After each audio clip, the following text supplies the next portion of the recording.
오늘 함께 나눌 말씀 베드로전서 2장 말씀입니다.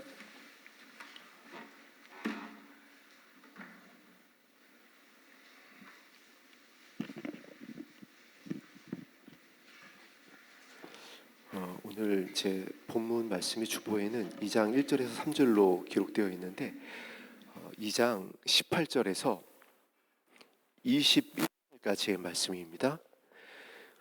신약성경 379면입니다. 베드로전서 2장 18절에서 우리 21절까지의 말씀 다 같이 한 목소리로 합독하겠습니다. 시작. 사환들아 두려움으로 들에게 순종하되 선하고 관용하는 자들에게만 아니라 또한 까다로운 자들에게도 그리하라.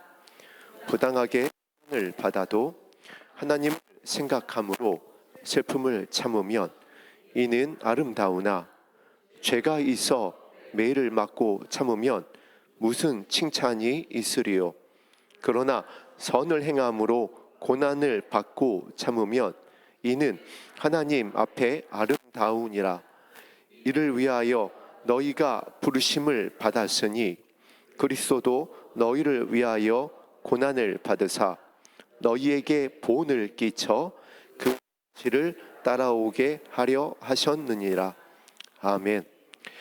이제 요한 1서를 봐도 그렇고 야고보서를 봐도 그렇고 제자나 그리고 우리 신약 성경에 서신을 기록한 초대교회의 이 지도자들이 교회를 향하여 성도들을 향하여 부를 때 보통 이제 형제들아, 아이들아, 자녀들아 이렇게 이제 부르는 경우는 있어도 오늘처럼 이렇게 사환라고 부르는 것은 이 본문에 유일하게 기록되어져 있는 그런 이제 베드로의 교회를 향한 부르심입니다. 왜 사환들이라고 했을까요? 베드로가 사실 알고 있었던 겁니다. 무엇을 알고 있었냐면은 그래도 베드로가 명색이 예수님의 1등 제자입니다. 수제자, 자타공인 예수님께서도 인정을 하셨고, 그래서 양을 맡기시는 양을 맡기시는 제 장면도 기록되어 있습니다. 그 베드로에게 이 베드로 전후서를 남기게 하신 겁니다.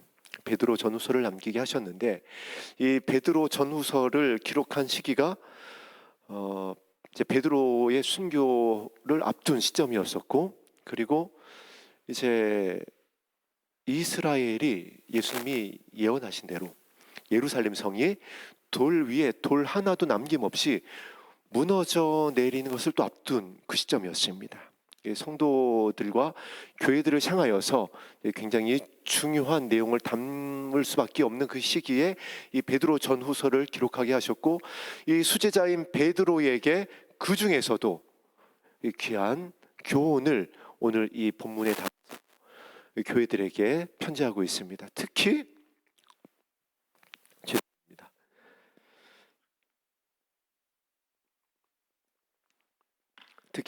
주의 오심을 간절히 사모하고 있는 저와 여러분들에게 어떠한 교훈이 이 시대에 필요한지를 아셨던 겁니다. 이 시대에, 그리고 이제 주의 오심을 앞두고 있는 저와 여러분들에게. 그래서 사환들아 하면서 부릅니다. 자녀들아, 아이들아, 아비들아, 청년들아가 아니라 사환들아. 사환이 무엇이죠? 종입니다. 종들아, 그리스도의 종들아, 종으로 부르심을 입은 자들아. 특히 여기에서의 종의 부르심은 굉장히 중요한 내용이 담겨 있습니다. 바로 눈물로 믿음의 장자가 되어서 영혼들을 향한 아버지의 뜻을 이루고자 기도하고 있는, 눈물로 씨를 뿌리고 있는 저와 여러분들을 향한 그와 같은 저와 여러분들을 향한 주님의 마음을 담아서 부르심입니다. 사환들아. 왜냐하면 우리 전서 4장 7절 말씀을 한번 합독하겠습니다. 베드로전서 4장 7절입니다. 자, 베드로전서를 왜 기록했는지 정하고 있습니다. 합독합니다. 시작. 만물의 마지막이 가까이 왔으니 그러므로 너희는 정신을 차리고 근신하여 기도하라. 아멘. 무엇이 가까이 왔다고요? 만물의 마지막이. 우리가 여러 이제 바울의 서신 그렇고 이 신약 성경을 읽을 때 이 결론에서 어떠한 내용이 나오는지를 계속 발견해 가고 있습니다. 인내하라, 사랑하라, 믿음이 있어야 된다. 왜죠? 마지막이 가까이 왔기 때문에. 마지막이 가까이 왔을 때 집중해야 될 것이 있다라는 겁니다. 제가 이제 2007년, 8년 그때쯤 해가지고 이 만물의 마지막이 가까이 왔음에 대한 조명을 받았습니다. 그리고 이제 정말 말씀이 되었구나라는 것을 깨닫게 되었습니다. 그 전에 이제 그렇다면 제가 4살 때에 이제 처음 교회를 나가게 됐는데 1976년도입니다. 1970년대 초반에 어떤 일이 있었냐면 우리 빌 그레암 목사님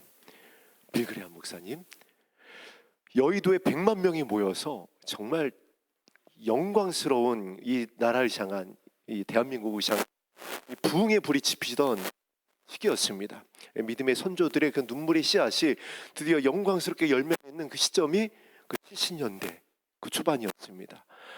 그래서 불같이 이 땅 가운데 교회들이 세워지기 시작하고 사역자들이 생겨지기 시작하고 이적과 표적들이 나타난 시기가 이제 그 어떤 출발점이 그 시점입니다. 그래서 많은 일들이 교회 안에서 있었습니다.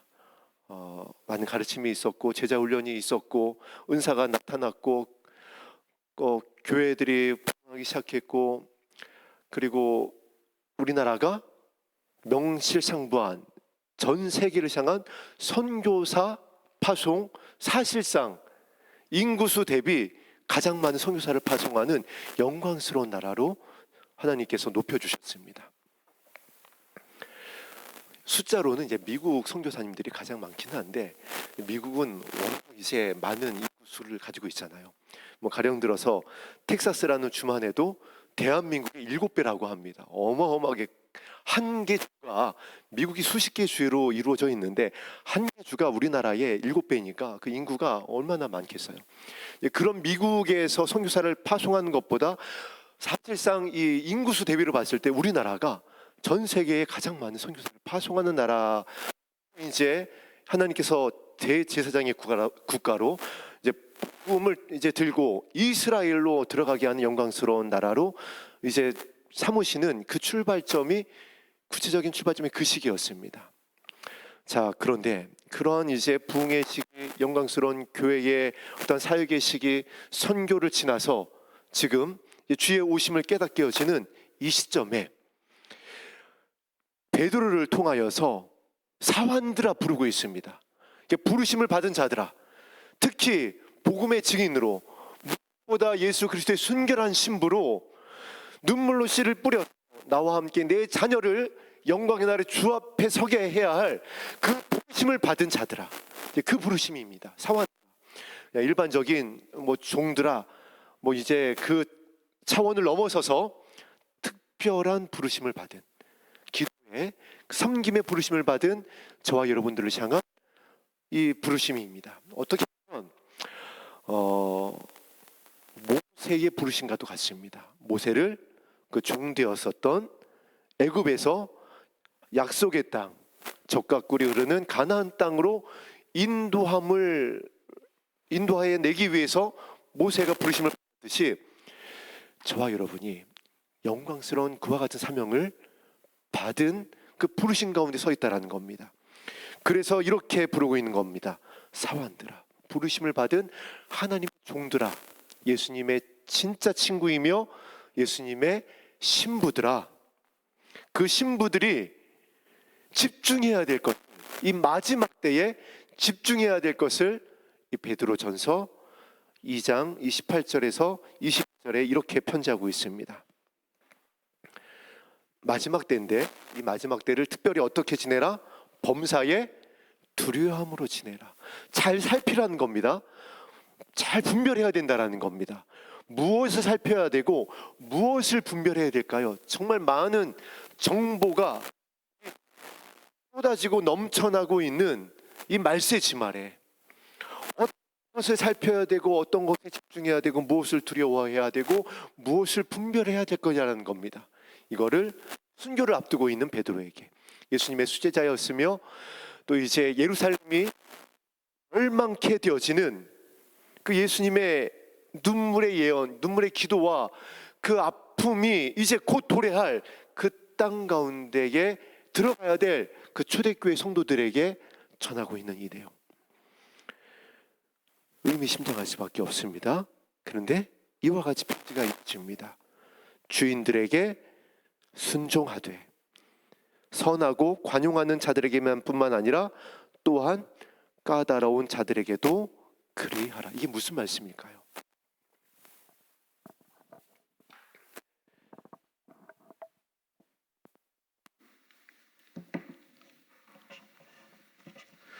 종들이 두려워함으로 분별함으로 집중해서 선택하고 살펴야 될 것이 순종인데, 주인들에게뿐만 아니라 까다로운 자들에게도 그리하라.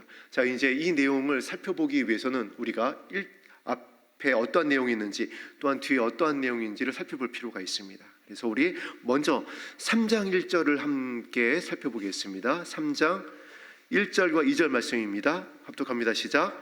아내들아 이와 같이 자기 남편에게 순종하라.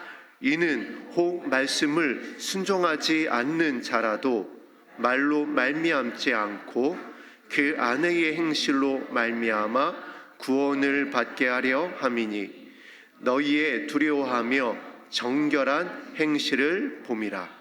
아멘. 자, 베드로도 교회를 향해서 편지할 때 이러한 내용을 기록한 부분이 있습니다. 아내들아 남편들아 하면서, 그런데 그 편지를, 그 권면을 마무리하면서 내가 이것은 사실 비밀을 얘기하는 건데 어떤 비밀이냐면 교회를 향한 비밀이다. 즉 신부된 교회들을 향한 말씀이다. 이렇게 하면서 편지를 하는 내용이 있습니다. 즉 아내들아 이같이 자기 남편에게, 즉 가정 안에서 아내가 남편에게, 남편이 아내에게 하는 것을 넘어서서 예수 그리스도의 신부들을 향한 말씀이라는 거예요. 교회들에게 향한, 신랑인 예수님 앞에 흠도 티도 주름 잡힌 것도 없이 등과 함께 기름을 준비해야 되는 저와 여러분들에게 향한, 교회들을 향한 말씀이라는 겁니다. 동일하게 오늘도 이와 같은 말씀입니다. 아내들에게 이와 같이 자기 남편에게 순종하라. 물론 가정 안에 우리가 섬겨야 될 남편이 있습니다. 그러나 저와 여러분들에게 향한 이 편지에 또한 18절에서 21절에 있는 말씀과 3장 1절과 2절, 그리고 베드로가 교회에게 전했었던 아내와 아내들에 대한 말씀은 내가 사실은 비밀인데 이것은 교회에게, 신부된 교회들에게 편지하는 거야 라고 말했듯이 저와 여러분들이 지금 눈물로 씨를 뿌리며 섬기고자 하는 자들이 어떠한 자들이죠? 까다로운 자들이라는 거예요.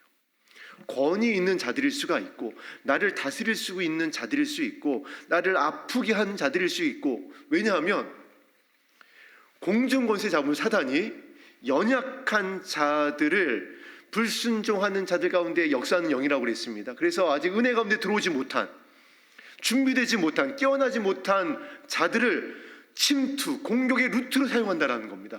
공중권세 잡은 자들이 신부들을 미혹하고 넘어뜨리고 기도하지 못하게 하고 낙심하게 하는 어떤 그 수단이 있어야 될 거 아니에요. 그 틈이 있어야 될 것이고 구멍이 있어야 될 거 아니에요. 우리를 향하여서 뿔 달린 마귀로 나타나고 자신의 모습을 다 드러내게 되어지면 우리가 바로 어떻게 반응할까요? 바로 주의 이름 부르고 바로 보혈을 덮어버리고 바로 승리의 말씀을 선포하니까 이것이 이제 사단이 아는 겁니다. 그래서 공중권세 잡은 자들이 교회들, 그리스도의 신부 되고자 하는 자들, 믿음을 지키고자 하는 이 초대교회 성도들과, 그리고 지금 이제 깨어나 있는 저와 여러분들을 넘어뜨리고 미혹하고자 할 때에 어떻게 다가온다라고요?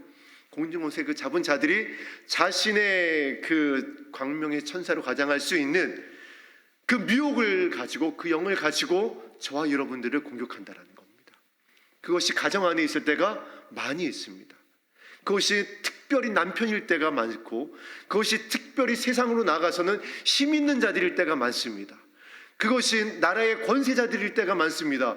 우리가 지나왔잖아요. 정말 말도 안 되는 그러한 팬데믹 상황을 지나왔습니다. 그래서 이렇게 전하는 겁니다. 범사의 두려움으로 사원들아 종들아 나의 부르심을 받은 이 마지막 때에 깨어 있어야 되고 신부가 될 자들아 너희들이 무엇을 살펴야 되고 집중해야 되냐면은 선하고 관용하는 자들에게만 아니라 또한 까다로운 자들에게도 그리하라.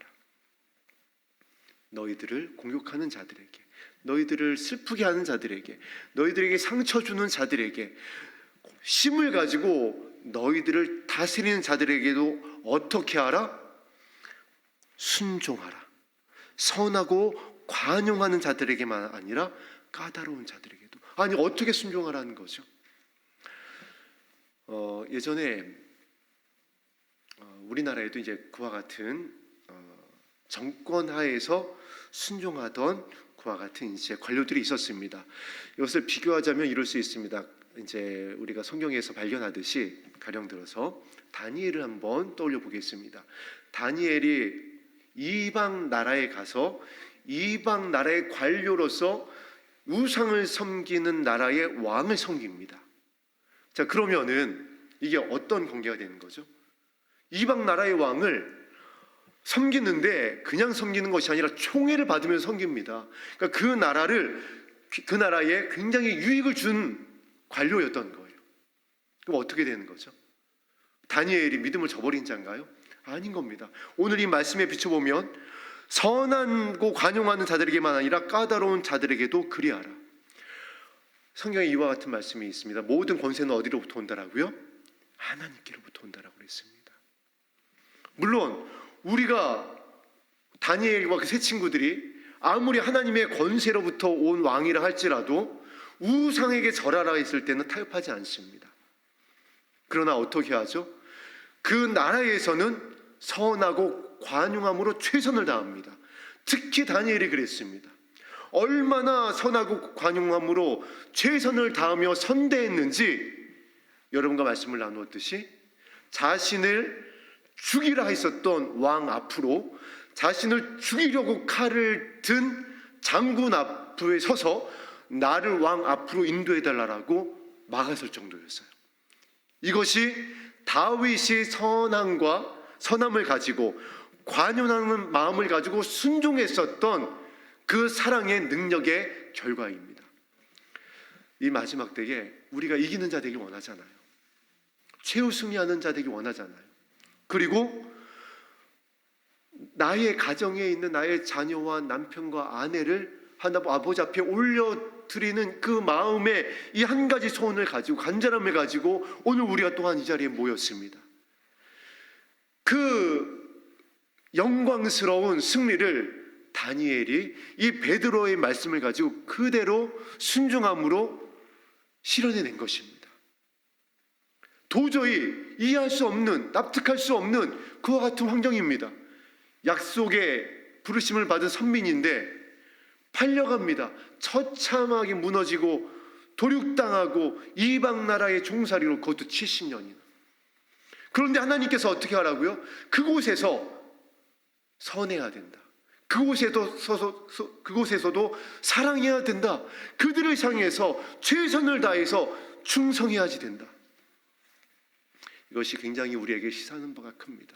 지금 마지막 때입니다. 여러분이 직장으로 가거나 여러분이 사업장을 가거나 여러분이 가정 안으로 오늘 예배가 끝나고 들어가면 도저히 순종할 수 없을 것 같은, 타협할 수 없을 것 같은 그러한 이 말세지 말의 죄악의 관연한 환경 가운데 그대로 던져집니다. 그래서 예수님께서 뭐라고 말씀하셨죠? 내가 이들을 이리 가운데 보내는 것 같다. 예수님께서 그 안타까운 마음으로 저와 여러분들을 바라보시는 겁니다. 근데 저와 여러분들 향하여 부탁하십니다. 그러나 그곳에 가서도 너희는 어떻게 해야 되냐면은 나의 마음으로 그들을 선대해야 된다. 우리가 그 결과를 알고 있습니다.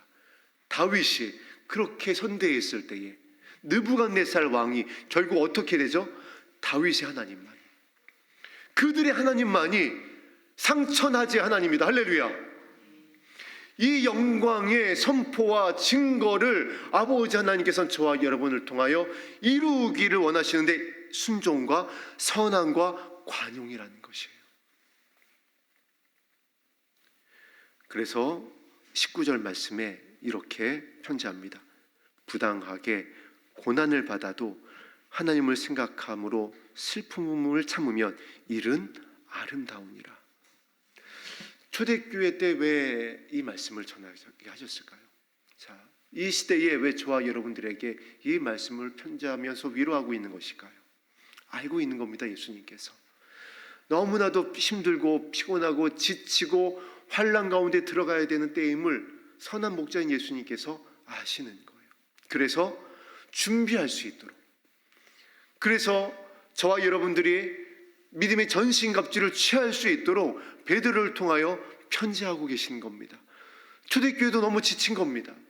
이미 이 편지가 이제 초대교회에게 베드로를 통하여서 기록되어지고 전하여질 때에는 이미 예수님께서 오신다고 하시고선 오시지 않는 지가 이미 수십 년이 지났을 때예요. 이제 나라는 돌 위에 돌 하나도 남김없이 다 무너져 내려지는 그와 같은 멸망의 때를 앞두고 있는 시기였습니다. 네로의 박해가 극에 달하고 있는 때였습니다. 너무나도 초대교회 성도들이 지칩니다. 낙심합니다. 불안합니다. 어떻게 해야 될지 모르고 있는 때입니다. 지금이 또한 그러한 때이잖아요. 모든 가치와 진리가 교회 안에서조차 무너져가고 있는 때를 우리가 살아가고 있습니다. 너무 지치는 거예요. 주님 언제 오십니까? 힘든 겁니다. 피곤한 거예요. 마음도 지치고 육신도 지칩니다. 그와 같은 것을 알기 때문에 아시기 때문에 위로하시면서 이와 같이 편지하는 겁니다. 그래 너희들이 그때가 되면, 이 마지막 때가 되면 부당하게 고난을 받게 될 거야. 아신다는 거예요. 억울한 일이 있을 거야. 지치게 될 거야. 내 믿음 하나 간수하기가 힘든 그 시대를 너희들이 지나가게 될 거야. 교회가 그렇게 흔들리게 될 거고 뒤집어지는 때가 될 거야. 그때 어떻게 하라고요? 하나님을 생각했으면 좋겠다. 예수 그리스도를 바라봤으면 좋겠다. 믿음의 주여 온전케 하시는 예수님을 깊이 생각했으면 좋겠다. 그리고 무엇이라고 예수님께서도 우리에게 부탁하셨죠? 그리고 무엇이라고 사도들이 우리에게 편지하고 있죠? 그냥 그럴 때가 되어지면 너희들의 목소리를 가지고 너의 마음의 중심을 가지고 예수님의 이름만을 불렀으면 좋겠다. 할렐루야. 이것이 아버지의 마음인 것입니다. 저와 여러분들의 창조자, 조성자가 되신 하나님의 손으로 직접 빚어 만드시고 생기를 코에 불어넣으시고 함께 에덴을 거닐면서 영생하면서 사랑하기를 원하셨던 하나님의 자신이 저와 여러분들을 향한 아버지의 마음이에요. 구원하시고자 하는 아버지의 책임감인 겁니다. 그래서 십자가에서 아들을 주심으로 그 사랑을 확증하신 것이고 제자들을 세우셔서 그 사역을 이어가게 하신 겁니다. 그것도 동일하게 생명을 가지고. 그리고 그것 가지고 안 되니까 성령의 감동을 통하여 이제 오고 가는 모든 세대를 향하여 동일한 아버지 하나님의 마음을 전하고자 이 생명을 담은 편지를 전하는 겁니다. 내가 알고 있다. 너희들이 지치게 될 것을, 부당하게 고난받게 될 것을, 억울하게 될 것을, 너희들이 원형 경기장에서 사자밥이 되어질 수도 있고, 너희들이 미혹받게 되어질 것이고, 너희들이 조롱받게 될 것이고, 눈물을 흘리게 될 것이고, 그때 부당하게 고난을 받아도, 그렇게 되어져도 무엇만을 하면 된다? 하나님만 생각하면 된다.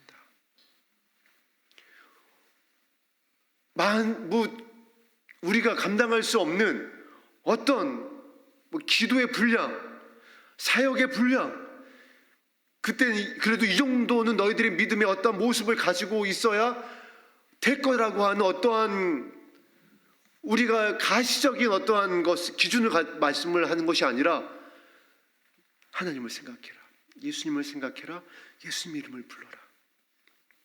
그리고 또 이와 같이 편지를 이어갑니다. 슬픔을 참으면, 그렇게 되면 인내할 수 있다라는 겁니다. 야고보도, 그리고 사랑의 사도 요한도, 예수님의 또 형제였던 유다도 인내하라.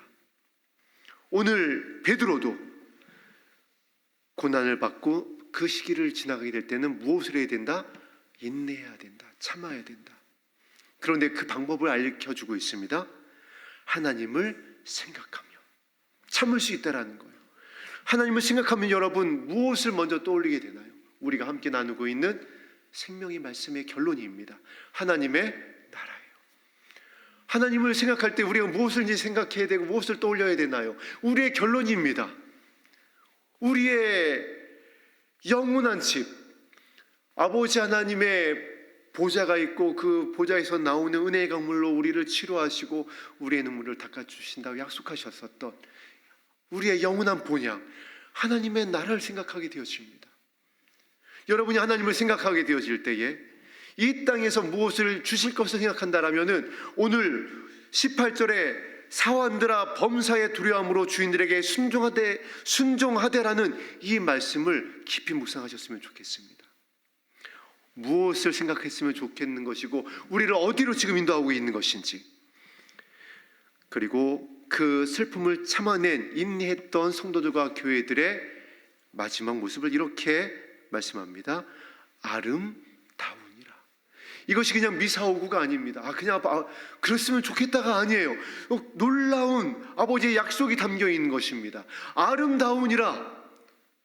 하나님께서 천지를 창조하시고 저와 여러분을 만드시고 보시기에 심히 좋았더라. 회복시키신다라는 겁니다. 할렐루야. 어디에서요? 영광스러운 나라로 인도하여 주셔서 변화시켜 주시겠다라는 약속입니다.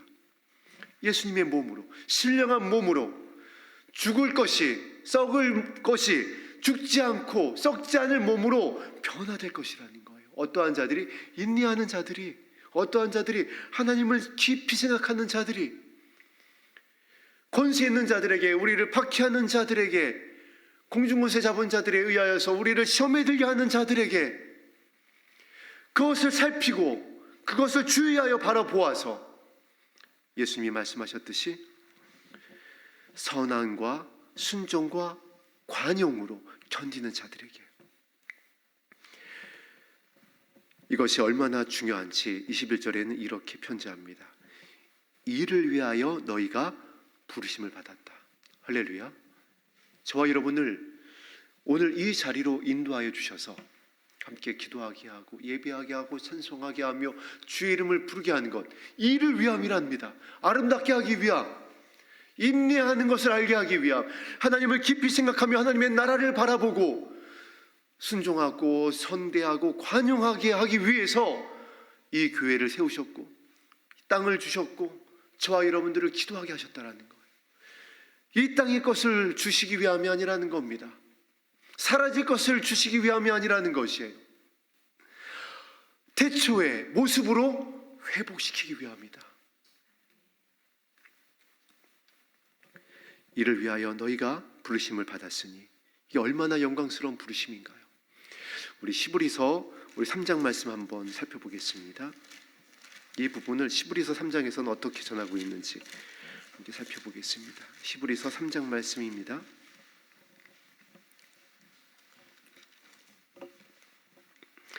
신약성경 355면입니다. 시브리서 3장 1절 말씀을 합독합니다. 시작.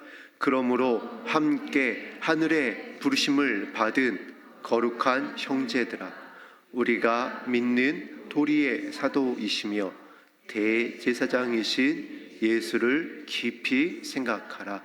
아멘. 하늘의 부르심을 받은 자들아, 오늘 2장 21절에 이를 위하여 너희가 부르심을 받았으니, 이 부르심을 받은 자들은 무엇을 하라고요? 하나님을 깊이 생각해라. 예수를 깊이 생각해라.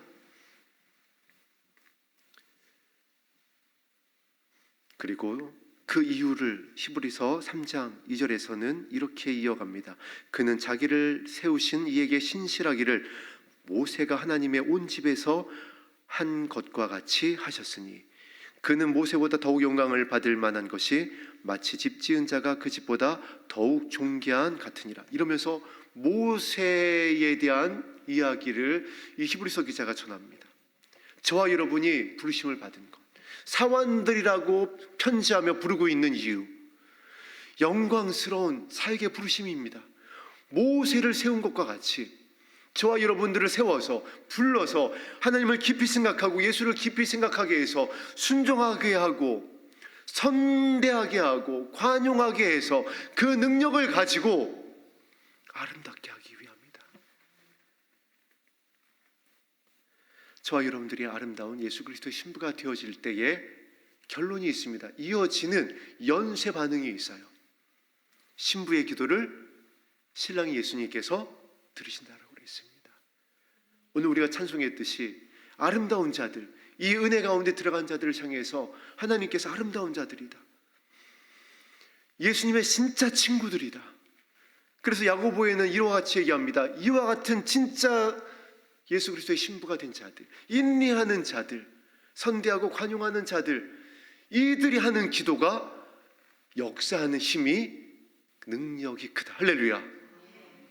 그래서 그들이 땅에 삽심하여 기도하면, 그들이 장로된 그들이 된 자들이 그들의 기름을 바르고 병든 자들의 기도하면 치료가 일어날 것이다. 저와 여러분의 부르심이 이와 같은 부르심입니다.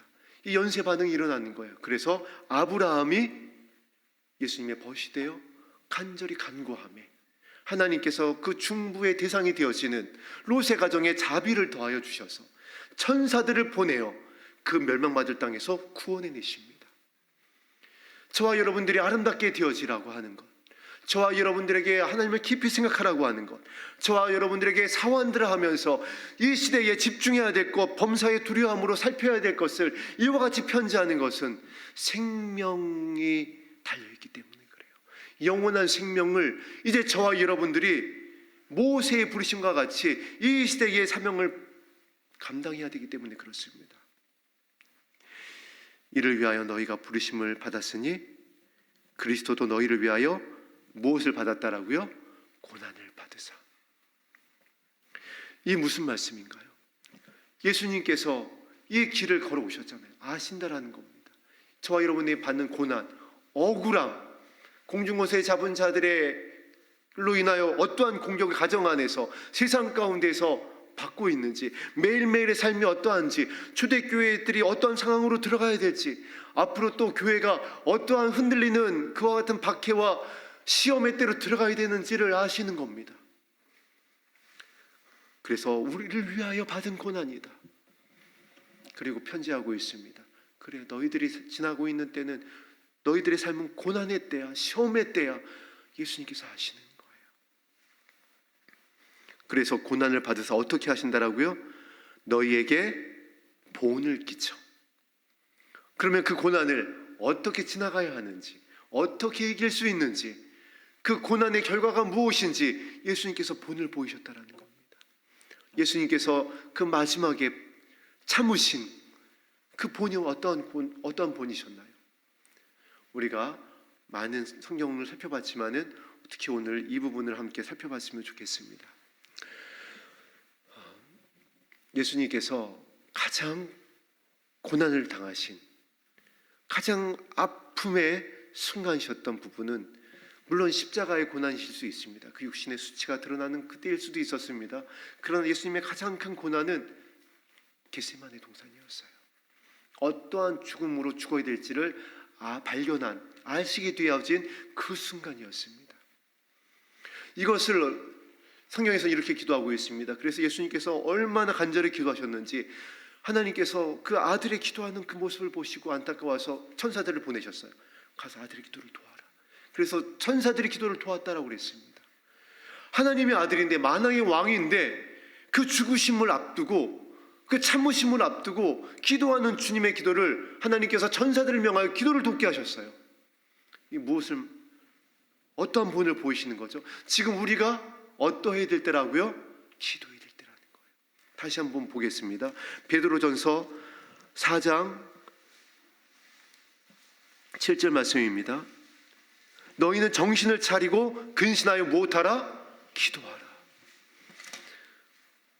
사관들아, 지금 이 범사에 두려움으로 지내야 되는 이 마지막 때에 초대교회 성도들아, 부르심을 받은 자들아, 하늘의 부르심을 받은 자들아, 이를 위하여 부르심을 받고 하나님을 깊이 생각함으로 인하여 인내하여 아름다운 신부의 예복을 준비하고 있는 자들아, 무엇을 하라고요? 너희는 예수님처럼 기도해라. 그런데 그 기도의 내용이 무엇이었나요? 나의 원대로 마옵시고 아버지의 뜻대로 되기를 원합니다라는 뜻이었습니다. 지금 우리가 많은 기도의 제목들을 가지고 함께 중보하고 있습니다. 또한 여러분 개인이 가지고 있는 기도의 제목들이 있을 것입니다. 이렇게 되기를 원하나이다라고 하는 여러분들의 마음의 소원이 있을 것이에요. 이 땅의 문제, 자녀의 문제, 정말 수만 가지의 이 땅의 고난의 문제, 이것을 주님 앞에 간구할 것입니다. 그러나 그 기도의 끝은 이제 무엇이어야 된다는 거죠? 아버지의 뜻대로 되기를 원하나이다.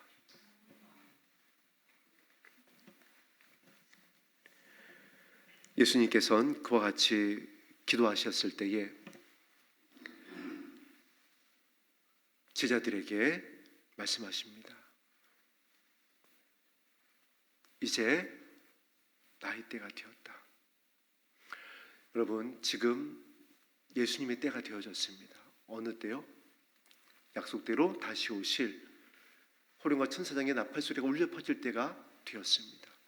우리가 지금 그때에 기도하고 있는 겁니다. 그때에 지금 모이고 있는 것입니다. 그래서 그때에 무엇에 집중해야 되는지를 이와 같이 편지하는 것입니다. 너희에게 본을 끼쳐, 기도의 본을 끼쳐 주신 거예요. 그 고난을 어떻게 지나가야 하는지, 그 고난의 때에, 시험의 때에 그것을 감당할 수 없는 그 죽음을 앞에 두고, 저와 여러분이 감당할 수 없는 이 시험의 때를 앞에 두고 무엇을 해야 되는지 본을 보여주신 겁니다. 예수님이 기도하십니다. 하나님을 생각하며 영혼을 향한 아버지의 마음을 생각하시며 아버지의 뜻을 구합니다. 오늘 저와 여러분의 기도가 그와 같이 되기를 주의 이름으로 축복합니다. 그러면 그 주님의 본을 따라가는 겁니다.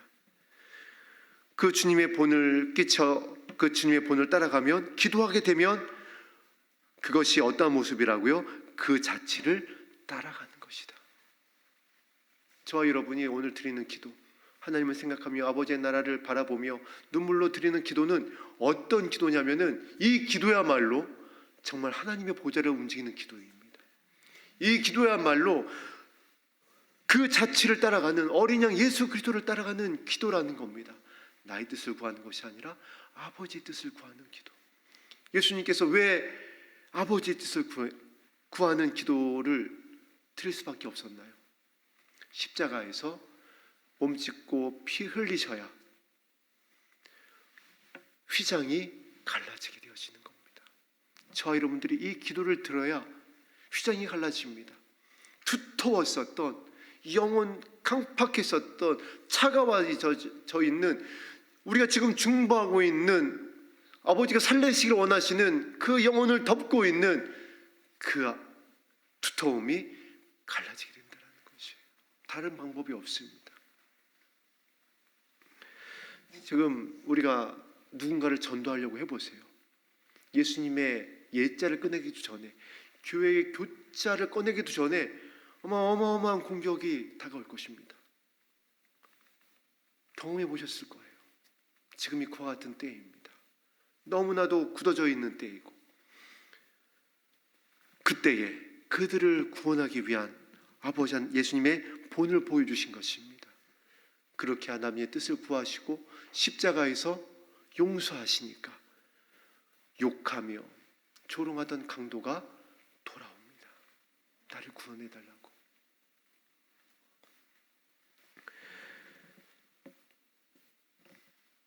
그렇게 본을 끼쳐, 기도의 본을 끼쳐 그 자취를 따라오게 하려 하셨느니라. 저와 여러분들을 향한, 이 초대교회를 향한 예수 그리스도의 신부된 교회들을 향한 베드로의 간절한 편지입니다. 그래서 3절에 이와 같이 3장 1절에 이렇게 편지를 이어간 것입니다. 아내들아, 이와 같이 자기 남편에게 순종하라. 이와 같이 신랑 되신 예수님의 본을 따라 기도해라. 이는 혹 말씀을 순종하지 않는 자라도 말로 말미암지 않고 그 아내의 행실로 예수님의 기도의 본을 따라가는 그 아내들의, 신부된 저와 여러분들의 간절한 그 기도로 말미암아 그 중보를 받으시고 그들에게 자비를 더하여 주셔서 그들을 어떻게 하신다? 구원하게 하려 하심이니라.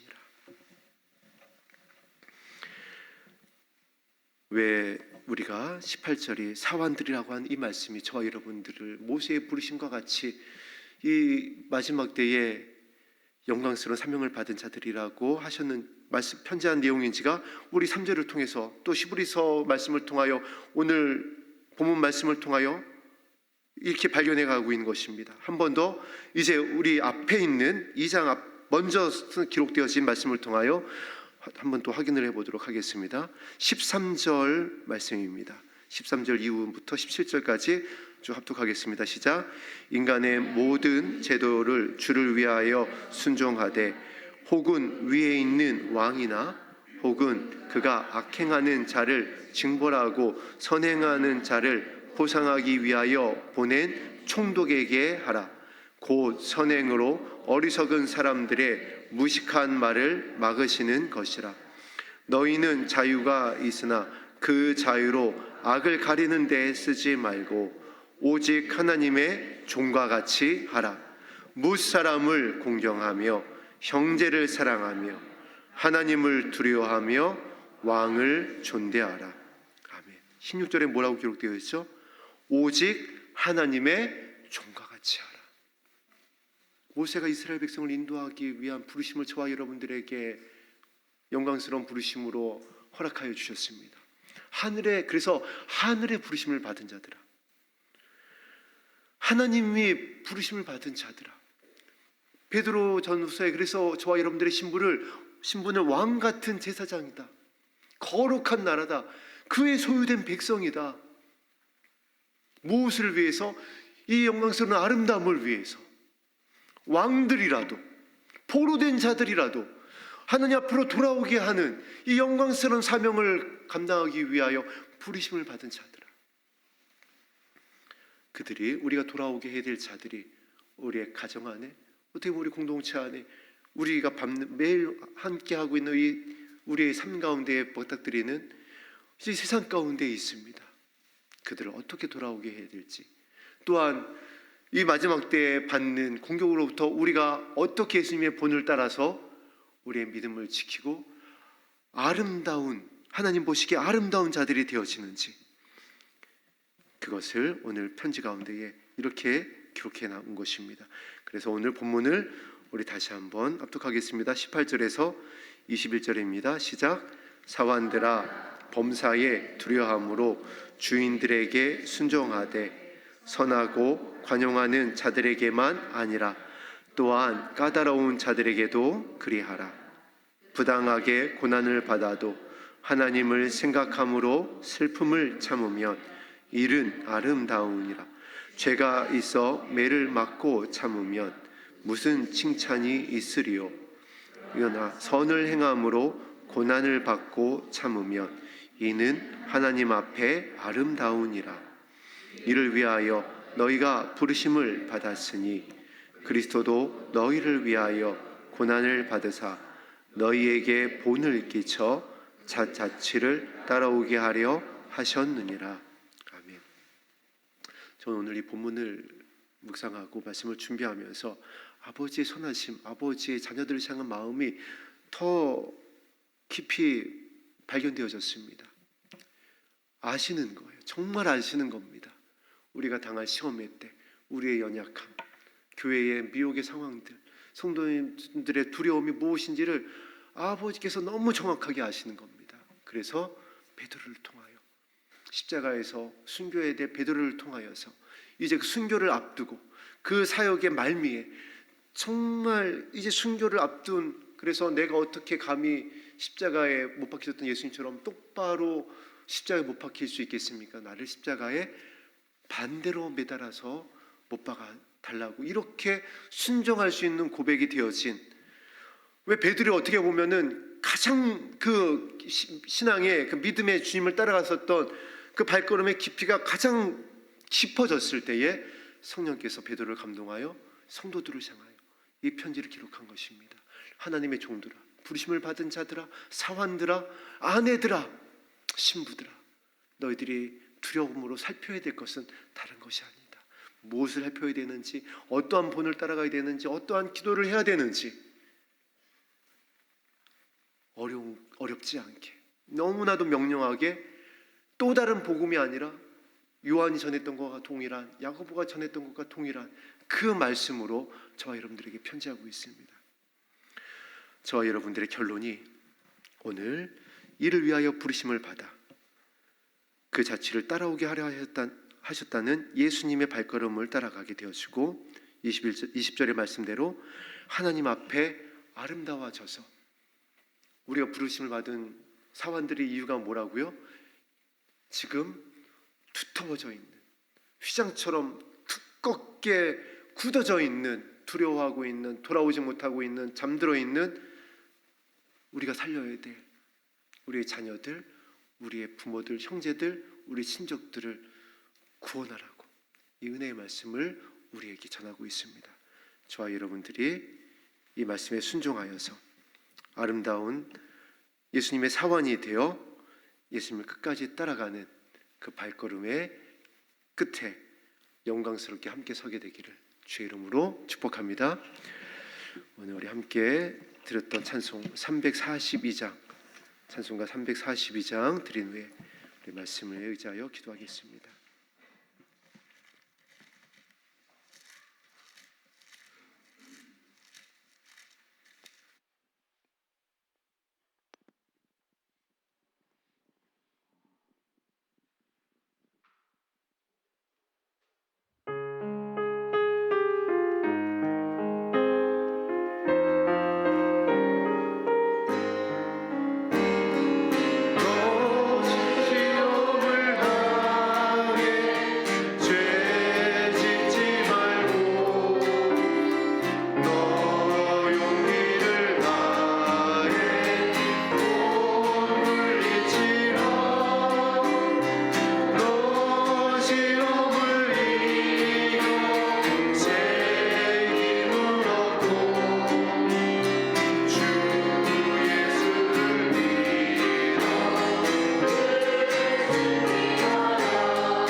지금은 정말 어린아이나 어린아 할 것 없이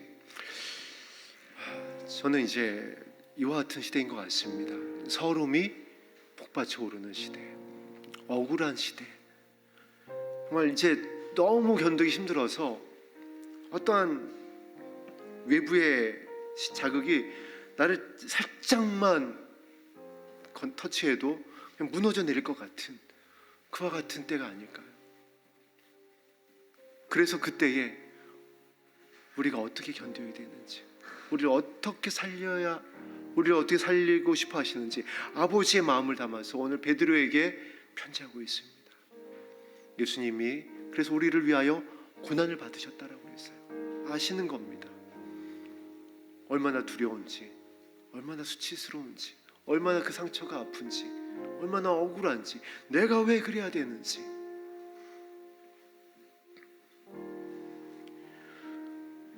그때에 부탁하십니다. 다른 것이 아니라 아버지의 마음인 것입니다. 하나님을 생각했으면 좋겠다. 하늘의 부르심을 받은 자들아, 예수님을 생각했으면 좋겠다. 너희들의 결론을 바라봤으면 좋겠다. 그러면 내가 도와줄 거야. 그렇게 그 마음으로, 그 마음의 중심을 가지고 기도하면, 나의 이름을 부르면 내가 주의 영을 부어서 그때를 견딜 수 있도록, 인내할 수 있도록 도와줄 거야.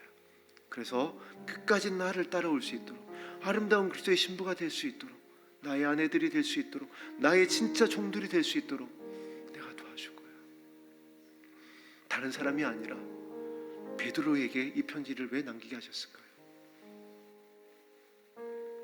베드로가 처음엔 그랬거든요. 나는 끝까지 갈 수 있습니다. 나는 정말 누구도 다 떠나도 나는 배신하지 않을 겁니다. 우리가 한때 그런 믿음이 있었습니다. 나의 열심을 가지고, 나의 경험을 가지고, 나의 전문을 가지고 열심히 충성하고 봉사하면서 정말 나는 하나님의 나라에 들어갈 천국 백성인 것 같은 그러한 믿음이 충만할 때가 있었어요. 그러나 베드로가 무너지는 것을 본인 스스로가 발견을 합니다. 부인하게 되어지고, 두려워하게 되어지고, 떠나고, 다시 예전에 자신의 모습으로 돌아가려고 하고, 다시 고기 잡고. 이게 지금 우리의 모습이라는 것을 하나님께서 아시는 거예요. 그래서 그 베드로를 통하여 편지하게 하시는 겁니다. 그랬던 우리들에게 다른 것이 아니라 하나님을 깊이 생각하고, 너희를 위하여 고난을 받으셨던 예수님을 깊이 생각하고 그 주의 이름을 부르면 인내하게 될 것이다. 아름답게 되어질 수 있도록 내가 도와줄 것이다. 예수님께서 지금 보좌 우편에서 그 기도를 기다리시며 아버지께로부터 받은 영을 우리에게 부어주시고자 바라보고 계십니다. 오늘 저와 여러분의 기도가 주님 앞에 올려질 때에 아버지께서 영을 부으실 것입니다. 우리의 마음을 평안케 하실 것이고, 우리의 믿음을 반석 위에 세워주실 것이고, 인내할 수 있도록, 아름다워질 수 있도록 신부의 예복을 주의 성령으로 기름으로 채워주실 것입니다. 오늘 그 은혜를 소망하며 다 같이 간절히 예수님을 깊이 생각하며 주의 이름을 부르며 기도하겠습니다.